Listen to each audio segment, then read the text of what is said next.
When Jesus invited people to follow him, it involved changing the way people thought and behaved.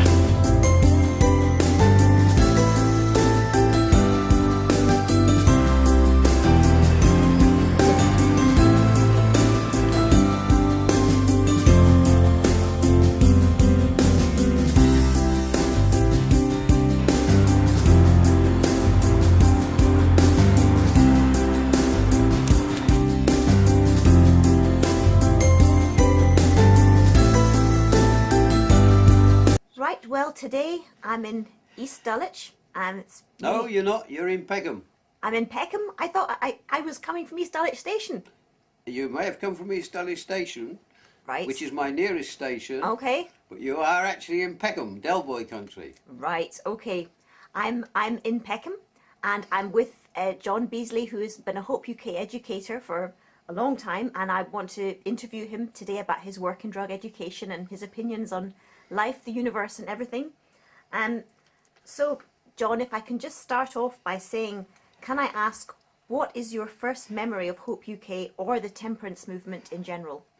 Going to Eastwood Grange in Derbyshire, a conference centre for the National Youth Temperance Council Summer School in 1960, August 1960.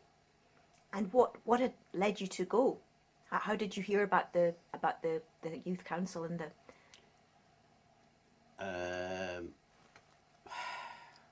I was brought up in a Christian home and a teetotal Christian home. Right. And therefore I didn't drink alcoholic drinks. Right. But my dear dad died when I was only 9 and he was only 44. Oh dear. My mum carried on our hardware and ironmongery shop Right. for a few years after he died, and we lived behind the shop in Grimsby. I was born in Hornsey, not Hornsey in North London, but Right, Hornsey, right. 15 miles from Hull, Right. in a bungalow overlooking Hornsey Mere, Yorkshire's largest freshwater lake. When I was 2, they put me in a removal van and took me across the River Humber to Grimsby. Okay. Not that I remember going No. across on the then only Humber Bridge there was, further upstream from the one that is there now, Right.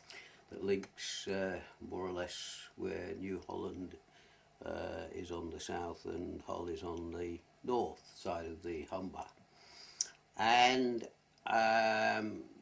as I say, after my dear dad died when I was only 9 and he was only 44, his heart surgery was in its infancy in those days. My mother carried on the shop for a couple of years, and then my favourite auntie and her husband came to live at the back of the shop where I had been brought up in Grimsby. And my favourite auntie gave me cider, which I thought was non-alcoholic. I see. Okay. And Many people think that, ironically. I suspect that is so. And I had a sense of taste in those days, and I liked the taste of cider. Right. And one evening I was walking home from my auntie's house, who was living at the back of our shop by then, and I said, and I'd had some cider at my auntie's home, and I said to Mum, I don't think I'm walking as straight as I ought to be. She said, it's late. Okay. When I got home, I looked in an encyclopedia, Okay. and somebody in the family, and I don't know who it was, in the olden days, about 100 years ago or so, you could buy a little bit of an encyclopedia once a week, and when you got enough, you had them bound. Oh my And goodness. somebody in the family had not gone from A to Z, but had actually bought bits of the encyclopedia on a weekly basis, and the 2 volumes which I have upstairs, Wow. the second one goes to the letter C. It doesn't go to the end of the letter C, Oh no. but it does include cider. Okay. So late at night, having walked home from my favourite auntie's, having had a glass of cider, Right. I looked up cider, and to my amazement, it contains between 4 and 8% of alcohol. Okay.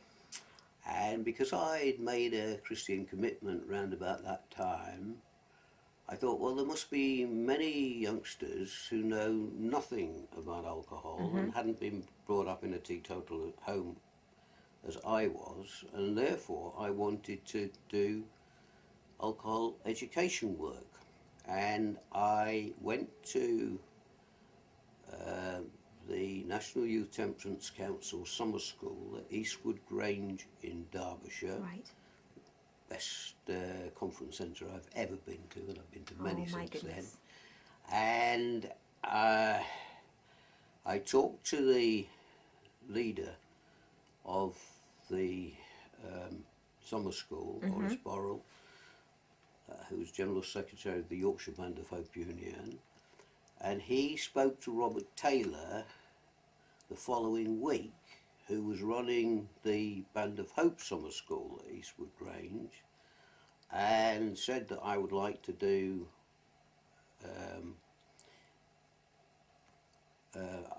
alcohol education work Right. on, regular basis.